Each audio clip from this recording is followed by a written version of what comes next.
Hey guys, thanks for being here. Most of you know me, David Moore with the Sheriff's Office.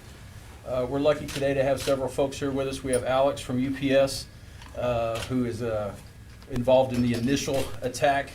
We have Deputy Michelle Ross, obviously, with the Sheriff's Office. We have Cindy Kirby and Chris with the Larimer County Rangers, Department of Natural Resources.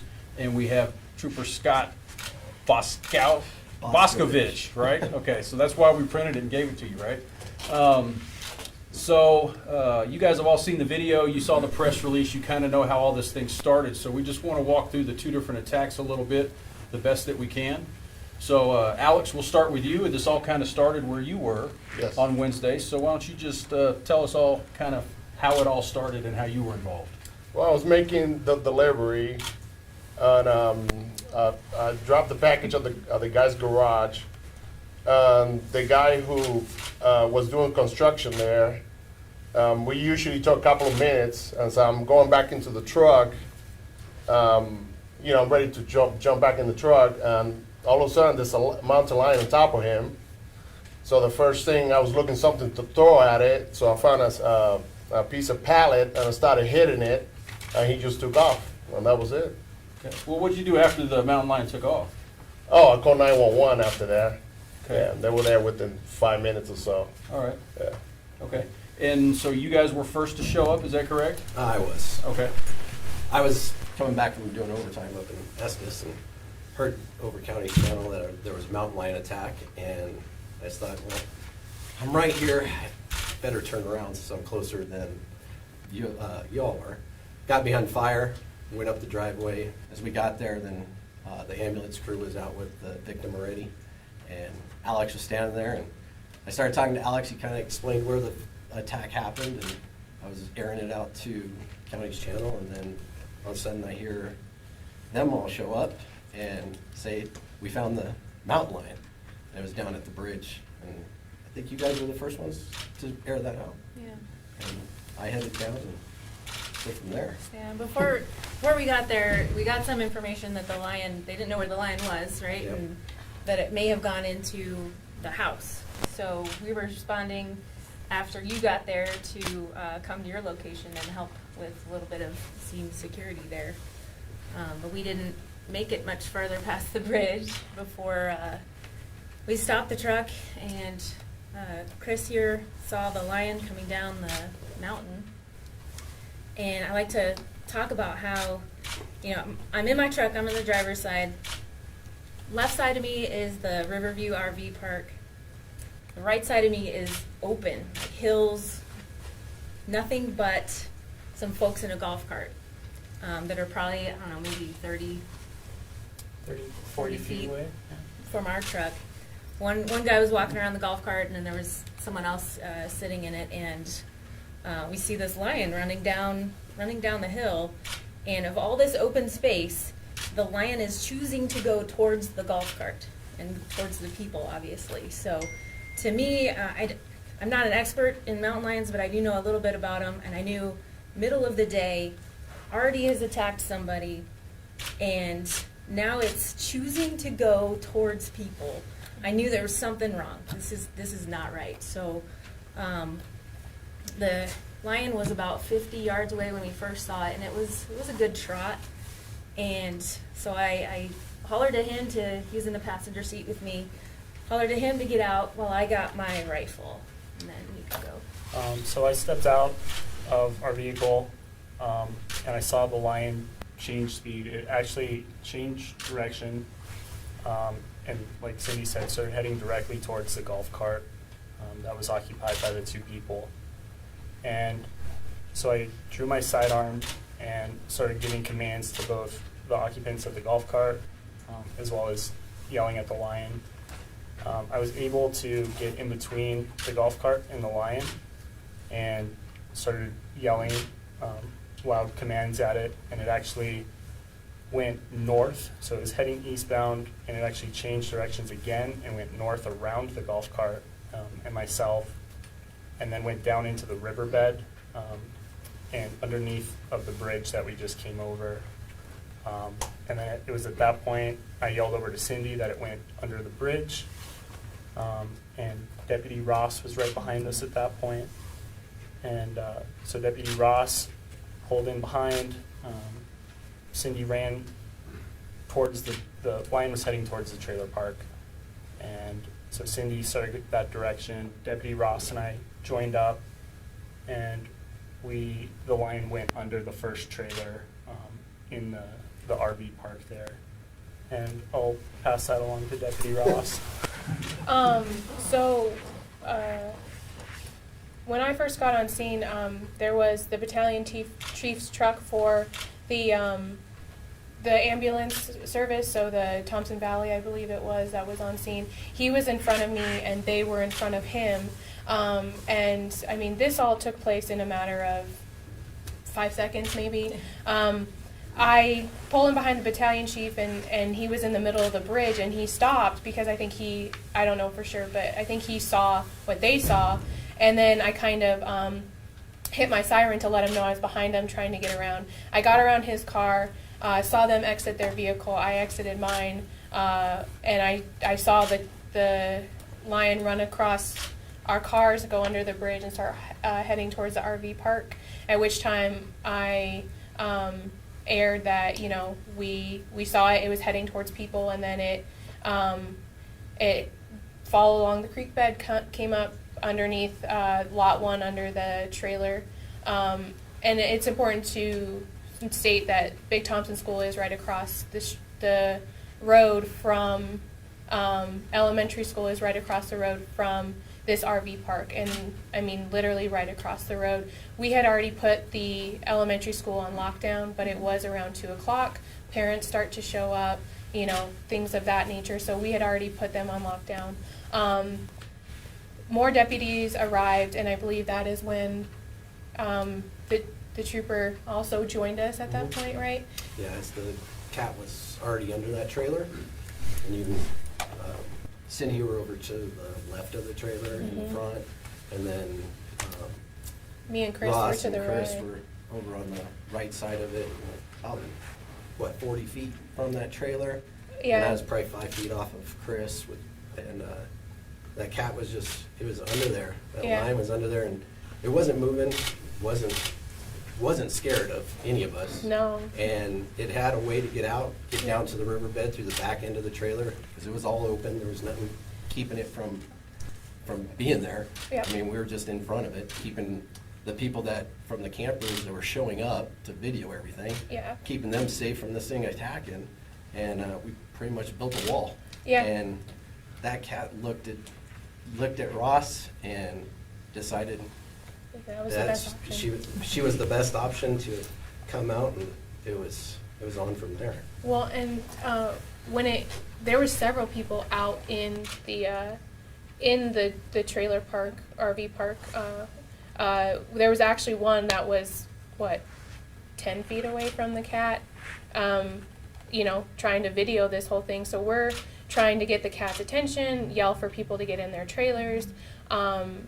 Somebody interviewed a couple of the kids that were on scene, and they were probably less than 20 yards away from me and Chris when the cat had moved to the second trailer, and me and Chris were probably within 20 yards of that cat, trying to keep the lion away from the people that were outside, that were not going in their trailers, things like I that. think most people out there just didn't know what was going on. Comprehend Like, it, we yeah. come in lights and sirens, and It's the now spectacle. we're yelling, and, Mhm. and they're just kind of curious and coming out. So we had to do a lot of yelling about, get back in your trailers, there's a lion. And Yep. So so when it was under the second trailer, it definitely still had the creek bed to run down to. You know, we were just trying to protect as many people as we could, make sure that, you know, if the attention was on anybody, it was going to be on people with guns at the time.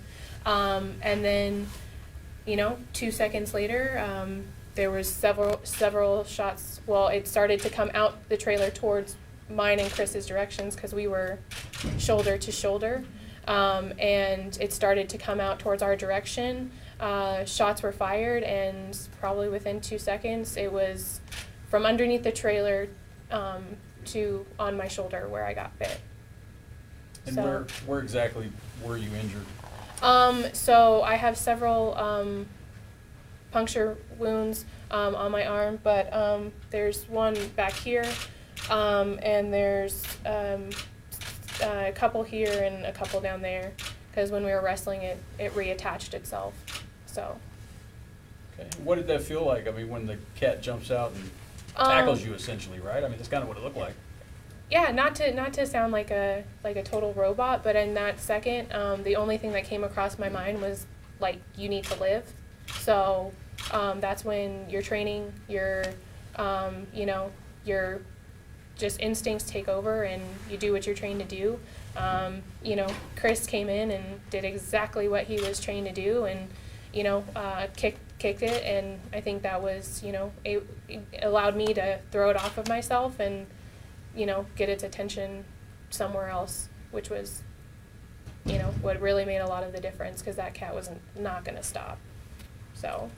And then, of course, after Chris kicked the cat and you were able to get the cat off, it ran off, and we put that information out in the press release about what happened next. But so, Alex, I want to go back to you for a minute. So here you are, you're driving your truck, you're out minding your own business, and someone standing right next to you gets attacked by a mountain lion. I mean, we'd like to think anyone would do that, right? But That's what but I mean, you acted without hesitation, and you, for a stranger. I mean, Yep. what made you do that?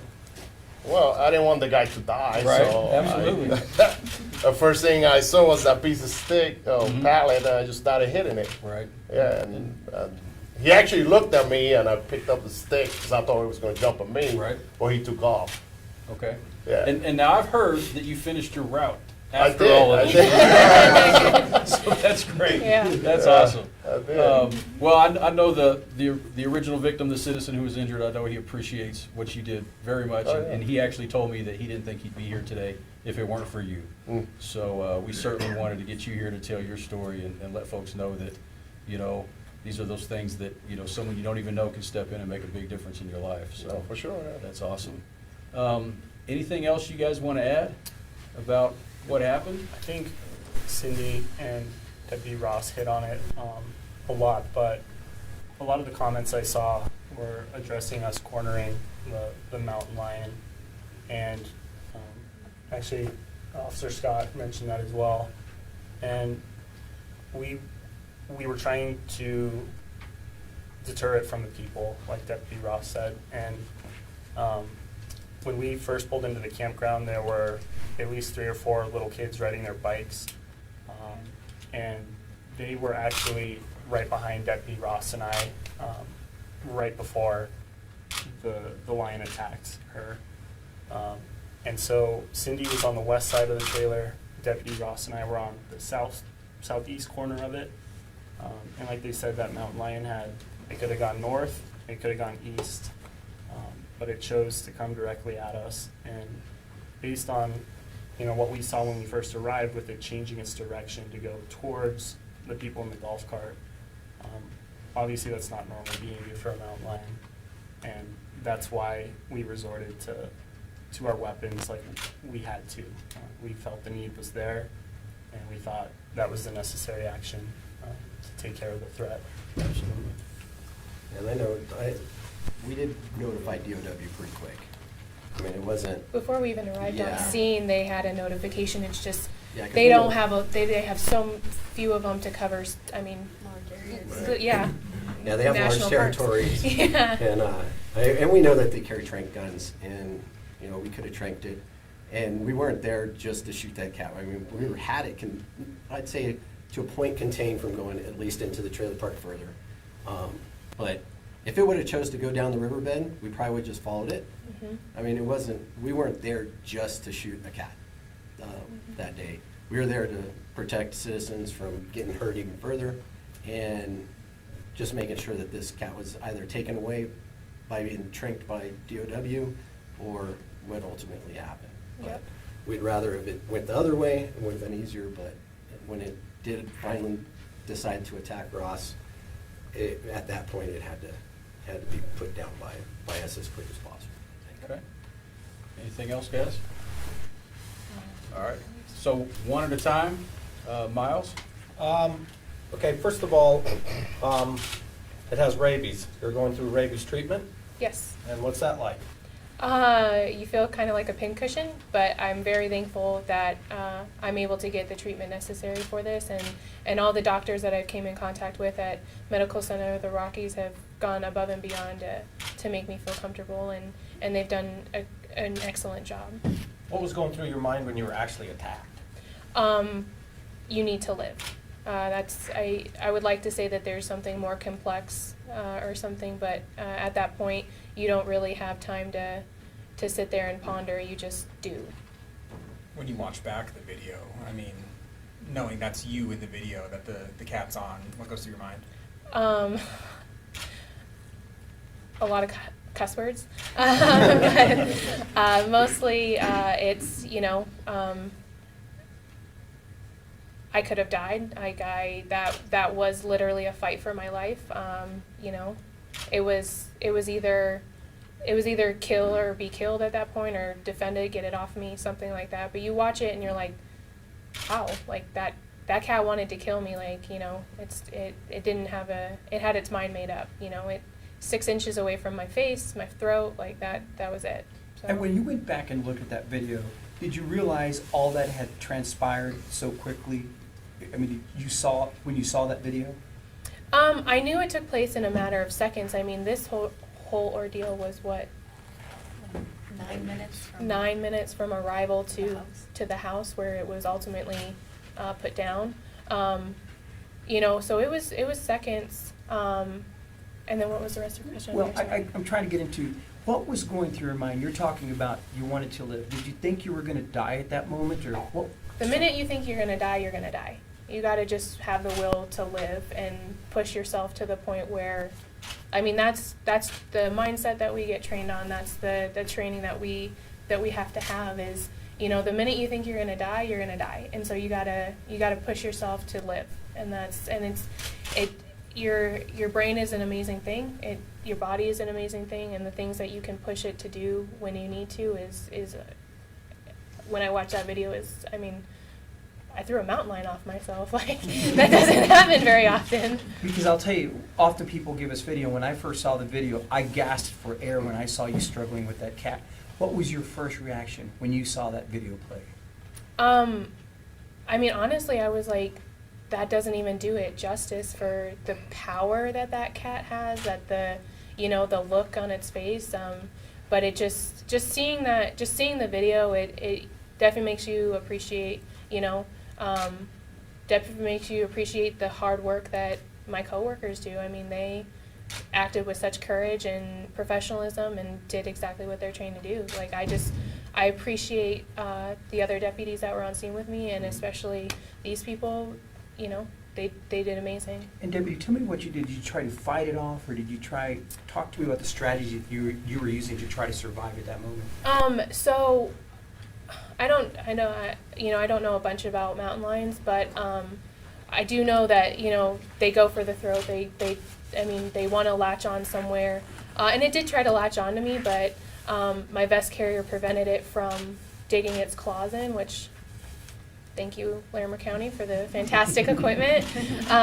But it wasn't able to latch onto me that way, and so I was just trying to use the momentum of the cat ultimately, because when it jumped at me, it took me to the ground. So I was trying to use that momentum to continue to throw it off of me. And I was trying to get it at my feet and get it away from, vital things like my face and my neck and things like that. So I was trying to get it to my feet where I can kick and stuff like that. And there was a deputy who helped you. You kicked the cat? Is that, I saw you. Chris kicked the cat. Yeah. So walk me through that. What were you thinking when you saw her under that cat? So like she stated earlier, we were shoulder to shoulder. When it came at us, just the angle I was at, I didn't have a good shot at it because my backdrop would have been a trailer that I knew was occupied. I knew it had people inside of it, so I didn't take the shot. I saw I saw it latch onto her shoulder. The momentum of the cat spun her around and down to the ground. And at that point, I still had my weapon out in my hand, so I couldn't go to a taser or a baton.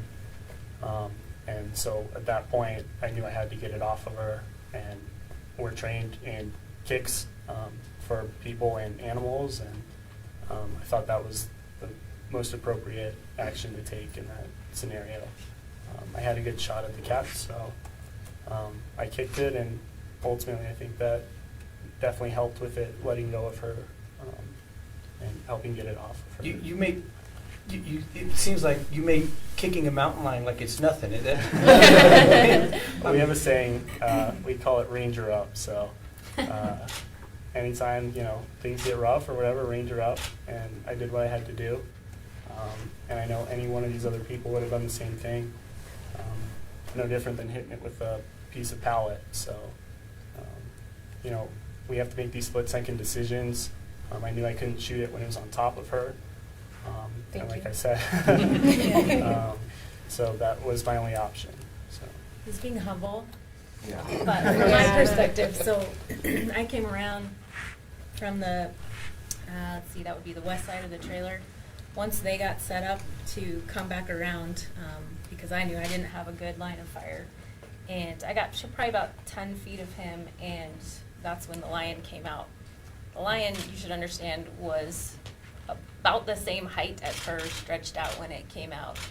It was, I think they measured it at 6 feet. Is that the length of the cat? 92 pounds or something? Something like that. How yeah. much? how tall are you? 92. I'm 5'3". And then, so we're seeing this, and we all discussed this later. We knew that, we're not gonna take shots when the lion's on top of her. So my perspective was then Chris just being awesome and Yeah. coming in with the kick of his life, and it worked. So really Yeah. proud of him, and he did a great job. Yeah. And I was to the right of Chris, and I had my AR out. I was like, well, I can use it as a bat. And then I thought, no, I better not. I better kick this thing. And then all of a sudden, I just see Chris's foot hit that cat, and I was like, well, that's going to stop that attack. And it did. And I think if Chris wouldn't have kicked it, that attack would have been going on. Yeah, for sure. We probably had to use the tasers or spray on it. Yeah. And I think because of that kick, changed its mindset of continue to Yeah. attack Deputy Ross. Do you believe that you hit it? Do you believe that when you shot at it, did you hit it? I know that we hit it several times, but we didn't shoot at it until it was further down in the RV park. Explain to me how difficult a shot is that, because a lot of people were talking to me, like, how can you not have shot that dead? Walk me through that, how difficult that is. Well, it's a, Are you talking about when the cats jump in? Mm-hmm. That is hitting a moving target that's coming at you. I mean, Can I can Yeah. explain this one just a little bit better, not to No, go steal this ahead. from you. you're not stealing anything. People don't realize, I didn't realize how fast these things move, but from the time that it was underneath the trailer to on my shoulder was about 2 seconds. I believe I fired, I thought I fired once. I don't, and that's what my magazine said as well. But I fired one shot and my gun didn't even have time to cycle because I got back up and tried to fire my weapon again, and it, we like to call it, you get a click instead of a bang, which means that your gun didn't fully cycle and it couldn't get the proper ammunition it needed. So my gun didn't cycle because by the time I had shot, the cat was on top of me. So I mean, it's more than a person running. I mean, those things are all muscle and all power and all jaws apparently. Is that the first time you've discharged your firearm on duty? When I was a patrol officer in Georgia, I did have to kill a possum, but those don't move as fast. But other than that, yeah, that was the first time. So out of all the dangers when you sign up for this job, I'm assuming you never expected a mountain lion attack to be on the list. No, at all. Do you feel lucky?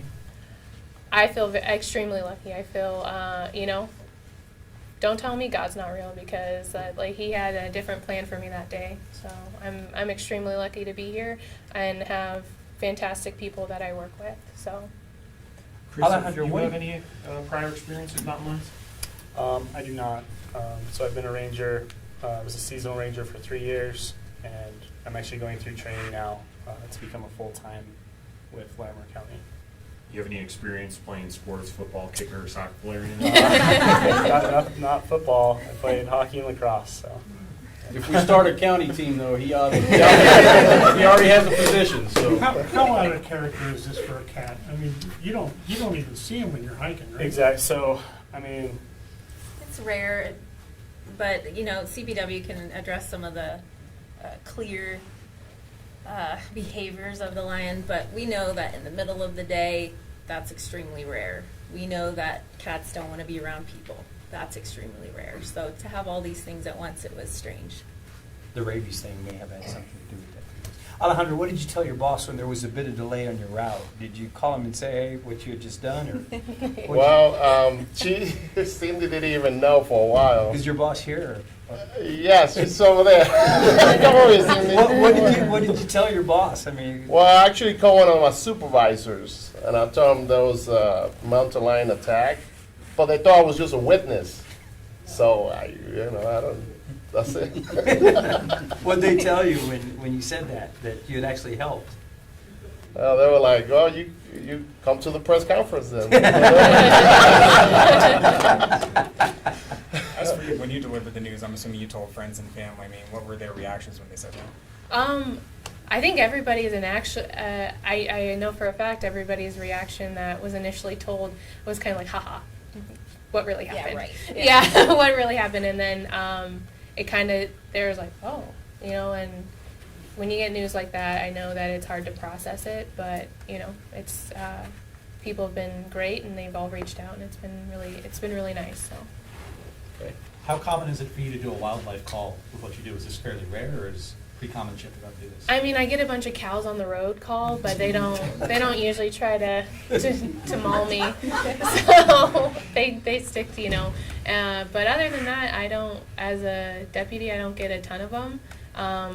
But, you know, I guess we can't really say that. We've had 2 in the last couple months. Well, in our mountain squad deputies, right, who work up in the Red Feather area, up in the Estes Park area, obviously they're going to respond to more types of wildlife calls than the folks who work down here in the valley. So it really depends on where you are in the county. How long will you have to wait for the results of the rabies test? How long will you have to wait for the results of the rabies test? So they don't actually pull any, you know, rabies stuff on me, if that makes sense. They've started the protocol, and usually within 72 hours, if you get it within 72 hours of being bit by somebody, excuse me, an animal with rabies, there's a very high chance of recovering. Okay. So you have to be given so many injections now over a period of time, is that right? yep. Okay. So I have 3 more in the next 14 days. 3 more injections in 14 days? Yes. Thank you. Awesome. Thank you guys so much. Appreciate y'all being here. Thank you, guys. You bet. Hope that helped y'all.